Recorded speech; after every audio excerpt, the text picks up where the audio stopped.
மக்களே வணக்கம். இந்த பதிவு எல்லாருக்கும் கிடையாது. என்ன மாதிரி ஒரு சிலர் யோசிப்பாங்க.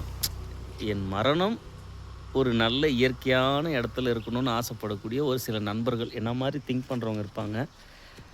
மக்களே, நம்ம இருக்கிறது செவன்த் ஹெவன் அப்படின்னு செல்ல பேரால் அழைக்கப்படக்கூடிய வால்பாறையில் இருக்கிறோம். நீங்கள் பார்க்குறது இது மெயின் ரோடு. இந்த பக்கம் பார்த்தீங்கன்னா அது பாருங்க, இந்த இப்படி ஒரு வியூ இருக்குது. அங்கே பார்த்தீங்கன்னா கல்லறை. அது எல்லாம் பார்த்தீங்கன்னா உங்களுக்கு அப்படியே சின்ன ஜூம் பண்ணுறேன் பாருங்க. தெரியுதுங்களா?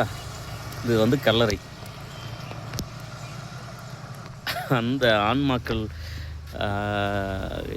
இறைவன் அடி சேர்ந்துட்டாங்க. நான் உங்களுக்காக வேண்டிப்போம். இல்லை எதுக்காக சொல்ல வரேன்னா, இப்படியும் பாருங்கள், அது எனக்கு அப்படி ஒரு ஆசை. என்னுடைய மரணம் இயற்கையான இடத்துல சந்தோஷமாக செத்ததுக்கப்புறமும் ஒரு மகிழ்ச்சியாக இருக்கணும்னு நினைக்கிற ஒரு கேவலமான மனுஷ பிறவி என்ன மாதிரி யாருன்னா இருந்தீங்கன்னா உங்களுக்கு இந்த பதிவு. நன்றி, வணக்கம்.